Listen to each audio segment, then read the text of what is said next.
right, welcome back to Law and Crime. As promised, we're jumping into the Nevada case against Roberta Lee.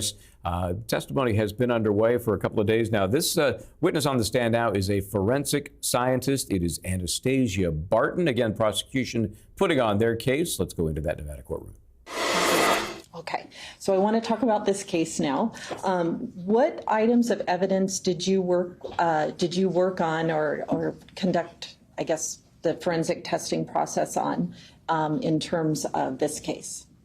For this case, I was requested to examine fingernail clippings from the right hand and the left hand of the decedent, as well as a swab from the right hand and the left hand, a swab from a left ankle and a left foot. And there was also a reference standard, that is that known sample that was submitted, and that was from the decedent, Jeffrey Gehrman. Okay, so all of your samples were fingernail clippings, hand swabs, a swab from the left ankle, and a buccal swab from Mr. Gehrman himself. There was also a left foot. Left foot, yes. Sorry. Yes. Thank you. Yes.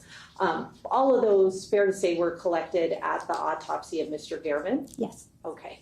And all of those items, I assume, are separated by location, like the left fingernail clippings aren't thrown in with the right fingernail clippings, that sort of thing? Correct. Everything that is impounded is expected to be in its own separate package. And if I were to notice some kind of discrepancy, it would have been documented. A CSA or a detective would have been notified.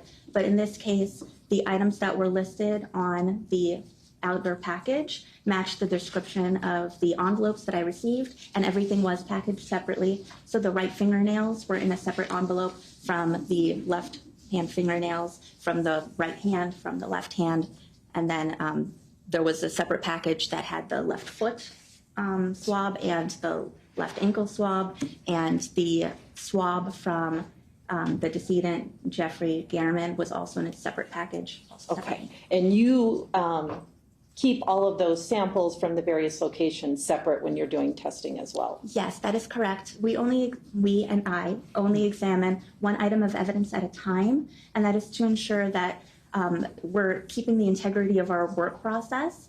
So once I am starting and finishing up an item of evidence, I will change my gloves. I will clean that bench space. I will lay down a new filter paper.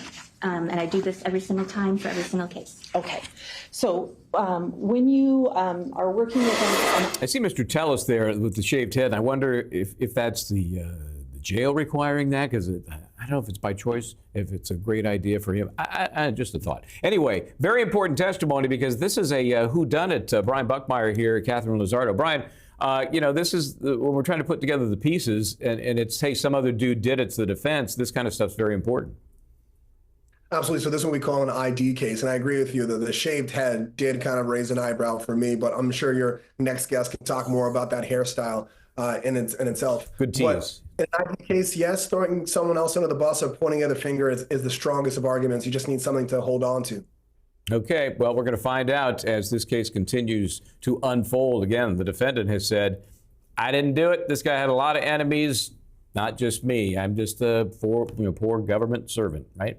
Okay, I'm going to thank and excuse Catherine. Oh, no, I'm not. Catherine, you're going to get to stay. I'm giving you a reprieve. But I am going to thank and excuse Brian Buckmeyer. Hey, you and your hat have a great weekend. I think you've got some work to do somewhere under that awning. And we'll see you next time here, sir. We have another guest that'll join us here coming up. Brian mentioned who it might be. I'm not going to tell you exactly. But we're going to get to more of the Tellis case, more of the Young Thug case. There we are. This is Law and Crime.